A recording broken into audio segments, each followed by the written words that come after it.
Hi everyone, তোমরা সবাই কেমন আছো? আশা করি তোমরা সবাই খুব ভালো আছো আর আমিও খুব ভালো আছি। তো আজ সকাল থেকে ভিডিওটা আরম্ভ করেছি, মানে খুব একটা সকাল নয়, বেলা হয়ে গেছে। তোমার হচ্ছে প্রায় এখন 11টা সাড়ে 11টা বাজছে, খুব একটা সকাল নয়। আজকে একটু বেলা করে আরম্ভ করেছি, আসলে সকাল থেকে তোমার খুব একটা কাজের প্রেশার ছিল, তো ওই জন্য ভিডিওটা আমি আর অন করতে পারিনি। তো এখন দেখো রান্নাবান্না সমস্তটাই আমার কমপ্লিট হয়ে গেছে। তো এখন আমি বসছি, এই যে তোমার এই ড্রেসিং টেবিলটা, আলমারি আর এগুলো একটু ক্লিন করব, কারণ অনেক দিনও নয়, অনেক মাস যাবত এগুলো আমার ক্লিন করা হয় না। আগে কি বলো তো, যখন আমার বেবি আর একটু ছোটো ছিল আর কি, কিংবা যখন আমার বেবি হয়নি, তো তখন আমি ডেলি আমি ডেলি পরিষ্কার করতাম। এমনি তোমার পরিষ্কার একটা কাপড় দিয়ে, আর সপ্তাহে একদিন তোমার ওই ইয়ে দিয়ে পরিষ্কার করতাম, ওই আয়না মোছার যেগুলো থাকে, তো সেগুলো দিয়ে তোমার পরিষ্কার করতাম। তো ওই জন্য আমার এই তোমার আয়নাটা তো পুরো একবারে চকচক করতো, একটা কোনো মানে ধুলো থাকতো না। কিন্তু এখন এই মেয়ে যত দিনের দিন বড় হচ্ছে, তার এবার কাজের প্রেশার প্লাস নিজের কাজ আছে, তো এই সকলের চক্করে আর আমার এগুলো ডেলি করা হয় না। ডেলি কি ছেড়ে এখন সপ্তাহ করা হয় না, যখন খুব একটা নোংরা হয়ে যায়, দেখতে খারাপ লাগে, তো তখনই করা হয়, এছাড়া আর করা হয় না। তো অনেক দিন ধরেই ভাবছিলাম করব, তো করে ওঠা হয়নি। তো আজকে ফাইনালি ভাবলাম যে অন্য কোনো কাজ থাকুক, আমার এডিট করা বাকি আছে, অনেকগুলো ভিডিও এডিট করা পড়ে আছে, তো সেগুলোকেও রেখে দিয়েছি। আমার ফেসবুকে ভিডিও ছাড়ার এখন টাইম হয়ে গেছে, তো সেগুলোও ছাড়িনি। আজ আমি সব কাজ বাদ দিয়ে আগে এটাকে ভেবেছি, কারণ আমার এটা নিজেকে মানে এই আয়নাটার অবস্থাতে গেলে আমার নিজেকে মানে বিরক্তি লাগছে, মানে যে ঘরটায় থাকি, মানে সেই ঘরটার যদি সামনে মানে আয়নাটায় তো সবসময় গেলেই মুখে পড়ে, তো সেটাই যদি ঝুলে নোংরা থাকে, তাহলে কেমন একটা বিচ্ছিরি ব্যাপার লাগবে, তোমরাই বলো। তো সব কিছু কাজকে সাইডে সরিয়ে এখন তোমার তোমার দুটো আলমারি পরিষ্কার করতে বসে দিয়ে ঝাড় দেবো, দিয়ে তারপরে যদি হাতের সময় থাকে তাহলে এডিট করব, আর নয়তো সেইবারে সন্ধেবেলা দেখা যাবে, কারণ এটা পরিষ্কার করতে করতেই তোমার অনেকখানি টাইম লাগবে। তারপর তখনকে ধরো জল দেওয়ার টাইম হয়ে যাবে, কিংবা মেয়েকে খাওয়ানোর টাইম হয়ে যাবে। তো দেখো তোমাদেরকে একটা জিনিস দেখাই। তো এটা হচ্ছে ওটসের একটা কৌটো, মানে একটা ওটসের কৌটো, একটা প্যাকেট শেষ হয়ে গেছে, আর একটা প্যাকেট আর এই ডিব্বাটা কিনে এনেছে। তো এটা খুব ভালো, মানে অনেক বড় কৌটো, বেশ ভালো, অনেক কিছু জিনিস মানে রাখা যাবে। আর মাকে আমার সোনা মাকে আর কি, মানে আমার মেয়েকে আমি এই ক্যালক্সের এই ওটসটা খাওয়াই আর কি। তো এটাও খুব ভালো ওটস আর কি, মানে আমি তো একটা প্যাকেট খাইয়েছি, আর এটা হচ্ছে সেকেন্ড প্যাকেট, তো খুব ভালো। তো চলো, যাই হোক, তোমাদের সাথে দেখা হচ্ছে তোমার মেয়েকে খাওয়ানোর পর। তো এখন ভাববে যে এখন কাছাকাছি করলাম, হ্যাঁ আজ এখনই কাছাকাছি করলাম, কারণ আজকে সকাল থেকে জল দেয়নি, এই একটু আগে জল দিল, জল আসতে তবে যে সব কাচাকুচি করলাম। তো চলো, এমনি তো সব কিছুই হয়ে গেছে, শুধু তোমার কাচাকুচিগুলোই বাকি ছিল, সব ভিজিয়ে রাখা ছিল, তো সেগুলাই কাচলাম। এই যে দুটো নাইটি আছে আর আছে, সব পড়ে আছিল। আর এখন আমাদের এইদিকে যা জলটা ডিস্টার্ব করছে, প্রচুর ডিস্টার্ব হচ্ছে, প্রতিদিন পাইপ ফাটছে, তাহলে মেশিন পুড়ে যাচ্ছে, যা হোক একটা না একটা কিছু হচ্ছে।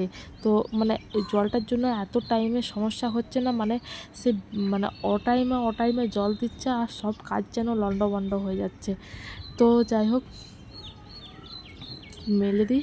আর আজকে রোদ একটা খুব দেয় না, মানে মেঘলাই করছে আর কি। তো বৃষ্টি তো হওয়ার কথা আছে শুনছি, তো কবে থেকে বৃষ্টি হয় কে জানে। তো চলো কাপড়গুলো মেলে দিই।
তো আমি ছাদে আসি, আমি শুধু ফুলগুলোর দিকে মানে তাকিয়ে থাকি কিছুক্ষণ আর কি। তো সকালে ঘুম থেকে উঠেই না আসি, আর একবার বিকেল বেলায় টাইম খুব একটা হয় না, তো যদি টাইম হয় আসি, কিংবা যখনই আসি আমি তাকাই, মানে ফুলের থেকে সত্যি ফুলের থেকে সুন্দর আর কিছু হতে পারে না। তো যাই হোক, তারপর দেখো ভাত খাওয়া দাওয়া করে লম্বা লম্বা একটা ঘুম দিয়ে উঠলাম।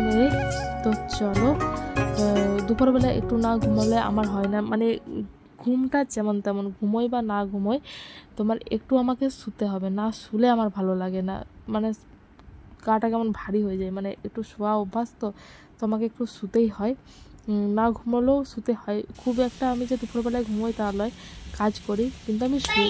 তো যাই হোক চলো, রাতের বেলায় এই যে গরম গরম বেসন মানে পকোড়ার মতন ছাড়ছি আর কি, তো সেটা দিয়ে মুড়ি খাওয়া হবে। তো দেখো বন্ধুরা, এখন বাজছে প্রায় 10টা 15, আর বুঝতেই পারছো লাইন নেই, লাইন চলে গেছে তোমার 2 ঘন্টার মতন হলো লাইন চলে গেছে। তখন মেঘ ধরেছিল, দিয়ে বৃষ্টি পড়ছে, প্রায় 7টা 7:30 নাগাদ বৃষ্টি পড়ছে, নাহলে কিন্তু মেঘটা পুরো কালো ঘুটঘুটা হয়েছিল, আর বিদ্যুৎ মানে বিদ্যুৎ চমকাচ্ছিল আর কি। দিয়ে তোমার জলটা হয়েছে 7টার থেকে। খুব যে বেশি মুষলধারে বৃষ্টি কি অন্যান্য জায়গায় যে শিলাবৃষ্টি হচ্ছে শুনছি, কিন্তু এদিকে সেরকম কিছুই হয়নি, শুধু বৃষ্টি পড়ছে। তারপরে মাঝখানে কিছুক্ষণ থেমে গেছিলো, দিয়ে আবার এই এখন পিটিক পিটিক পড়েই যাচ্ছে, আর এদিকে লাইনটা অফ, তার মতন গরম লাগছে, মানে বিচ্ছিরি ব্যাপার। তো জল পড়ছে, কালকেও শুনছি শনিবার পর্যন্ত জল হবে, মানে আজ থেকে 20, 21, 22, 3 দিন শুনছি তো হবে, এবারে কবে হবে জানি না। আর এদিকে একদিনও শিলাবৃষ্টি হয়নি, আমি ফোন খুললেই খবর শুনতে পাচ্ছি আজ এই জায়গায় শিলাবৃষ্টি হয়েছে, কাল ওই জায়গায় শিলাবৃষ্টি হয়েছে। তো বৃষ্টিটা মোটামুটি সবখানে ভালো হচ্ছে, কিন্তু এদিকে সেরকম বৃষ্টি কিছুই হয়নি, এমনি পড়ছে আর কি, আর লাইনটা অফ হয়ে আছে। আর এই যে মেয়েও ঘুমিয়ে পড়েছে, আর তোমার জানলাটা খুলে রেখেছি, দিয়ে জানলাটা খোলা আছে, নাহলে গরমে থাকতে পারা যাবে না। আর এই যে এদিকে একটা ব্যাটারি চলছে আর কি, তো এটাও চার্জ কতক্ষণ থাকবে জানি না, কারণ এটা চার্জে দেওয়া হয়নি, চার্জে মানে ভুলে গেছি, যেহেতু আজকের থেকে জল বৃষ্টি হওয়ার কথা ছিল, চার্জে দেওয়া হতো, মানে দেওয়াটা দরকার ছিল, কিন্তু ভুলে গেছি। তো এটা লাইন আসলে চার্জে দিতে হবে। ফোনও চার্জে নেই, ফোনও চার্জ ফুরিয়ে গেছে। শুধুমাত্র ভিডিওটা এড করার জন্য আমি মানে ক্যামেরাটা খুললাম। আর আমার খাওয়া হয়ে গেছে, আমার 1 মুঠো ভাত ছিল, সেবেলার 1 মুঠো ভাত বেঁচেছিল, তো সেবেলাতে ইঁচড় চিংড়ি করেছিলাম, সেটা সেবেলায় শেষ হয়ে গেছে। এখন আর আমি ইচ্ছা করেই তরকারি রাখি না রাতের জন্য, কারণ এখন গরম পড়ে গেছে, এখন আর তরকারি সেরকম ভালো থাকে না, এবেলার তরকারি সেবেলায় ভালো থাকে না। যাদের ফ্রিজ আছে তাদের কথাবার্তা, কিন্তু আমাদের যেহেতু ফ্রিজ নেই, তার জন্য আর কোনো তরকারিটা না রাখারই চেষ্টা করি। বাই চান্স কোনো রকমের রয়ে গেলে তখন 2 দিন বাদ ধরে গরম করতে হয় আর কি, আর ওই ঝুড়িগুলো চাপা দিতে হয়, তাহলে মোটামুটি ঠিক থাকে। নাহলে আমি বেশিরভাগ চেষ্টা করি তরকারি না রাখার, নতুন নতুন মানে টাটকা তরকারি খাওয়ারই চেষ্টা করি, যেহেতু আমার গ্যাসের তাপ। আর এখন গ্যাসটা এত বেড়ে গেছে না, ধারণার বাইরে, 2 দিন ছাড়াই গ্যাস হচ্ছে, যা খাচ্ছি সেটাই অম্বল হয়ে যাচ্ছে, তাহলে আর কী করা যাবে। তো আমি কি এই বয়স থেকে সব খাওয়া ছেড়ে দেবো? কিছুই ছাড়বো না, সবই খাবো, ওষুধও খাবো, সবও খাবো। তো যাই হোক, আমার খাওয়া হয়ে গেছে, আমি ভাত খেয়েছি, আর তোমার পকোড়ি ভেজেছিলাম, ঘরেই ভেজেছিলাম, যেহেতু বৃষ্টি পড়ছে, ফাঁকে বেরোনো যাচ্ছে না, তো জন্য বাসন ভরা পকোড়ি ভেজেছি পেঁয়াজ দিয়ে, বাঁধাকপি দিয়ে। আর তোমার আর আমার বর তো রুটি খাবে, মিষ্টি দিয়ে খাবে, আর মুড়ি খাবে পকোড়ি দিয়ে। তো যাই হোক বন্ধুরা, এখনও পর্যন্ত লাইন আসেনি, জানি না কখন লাইন আসবে। তো চলো, ফোনও চার্জে বেশি নেই। তো আজকে ভিডিওটা এখানে পর্যন্ত। ভিডিওটা যদি ভালো লাগে অবশ্যই লাইক, কমেন্ট, শেয়ার ও সাবস্ক্রাইব করে আমার পাশে দেখো। তো চলো, টাটা।